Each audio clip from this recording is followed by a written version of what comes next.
I have had a squiggly career. If you'd met me way back when, as a determined little child, you would never have predicted it. I was disciplined, task-orientated. Apparently, I always knew what I wanted, but I was kind of cautious. I really liked my comfort zone. My friends will tell you, you always found me with a book. But if you read my CV lately, you'd be forgiven for thinking I was a bit of a spontaneous, creative, drifter type. Really, the dream was always to fly.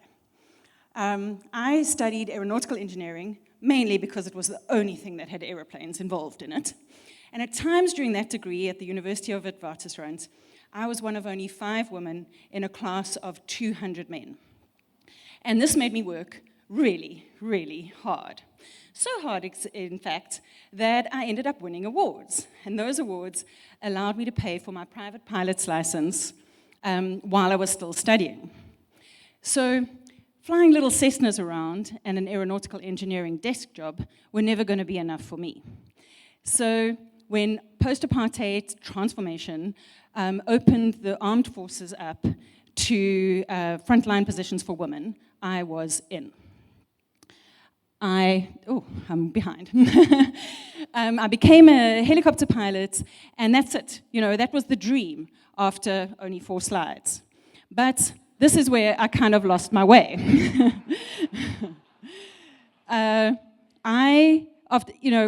Kind of started to doubt after a couple of crashes and some doubts about the military, and went off on the Camino de Santiago to rethink my path and my purpose. This journey across Spain led me by hook and by crook and by luck to London, where I ended up working in energy to waste. That led me to question our place on the planet. So I cashed in all my pounds, bought a backpack and a round-the-world ticket, and headed off to volunteer. I helped orphan elephants in Thailand, rescued turtles in Guatemala, started a recycling project in Nicaragua, taught everything from English to Zumba to Tai Chi. And finally, settling back in small-town South Africa, decided to re-qualify as a naturopath and nutritionist. Unfortunately, Hoedspruit, 15 years ago, was not quite ready for sprouts and kombucha. So my little startup company didn't really make it off the ground. But I did learn some really important entrepreneurial lessons along the way. I also learned to cook on the job. So, before long, I jumped straight into the deep end of the commercial kitchen, calling myself a chef with absolutely 0 professional training.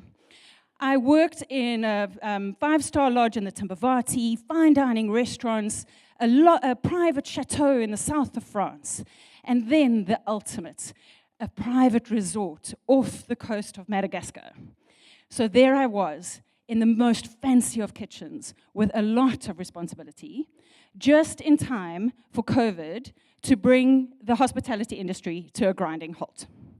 I was locked down in paradise, poor me, with 20 expats and 200 staff who had just lost their jobs. So I turned to the ultimate resource of the internet and studied everything I could to try and help these people.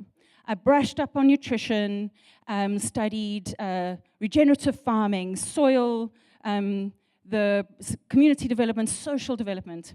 Finally, when airports reopened and I ended up back in small-town South Africa, this time caring for my mum in Greyton, I was ready for a new challenge. But brushing off my CV, I started to doubt myself. What could possibly be next? Should I go back to my roots in tech? Should I stay in the foodie, chefy world? Or should I try a new passion like community development?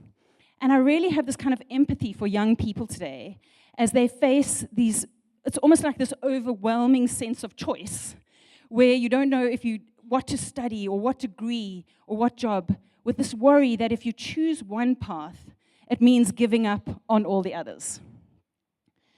I was really lucky. By hook and by crook, I ended up in a job that's absolutely perfect for me. I'm now the impact director for the Okavango Wilderness Project, working to save the headwaters of the Okavango Delta.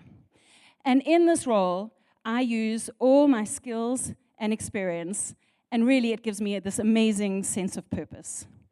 I work on the discipline and structure I learned in the military, even though I don't fly anymore.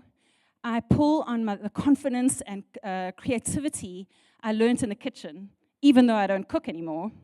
And I figure the empathy I gained by starting and failing in my own little business helps me with, startup community development projects. So I always think of that quote from Rich Dad, Poor Dad, when he said, a job is not only about what you can earn, but also about what you can learn. And I figure most of us can do more than we think we can. There is a caveat here. I come from a place of privilege. I was born in a time and a place and a family that honored choice. I'm now in my fourth, or is this now my fifth career? I've just published my first book, all about my around-the-world travels, and I hope this is the start of an exciting new journey. So, if you're on a new journey, or maybe you're just stuck and feeling like you need something new, my advice is to be willing to get lost, to quit, to try and to fail, to study whenever you can, travel whenever you can, volunteer as much as you can, because it's only by stepping up, taking a risk, and knocking that new doors can be opened to you. So this is my advice. Buy less stuff, eat more baked beans, and be willing to step off the path, because that's when the universe might be willing to show you a new one. Thank you.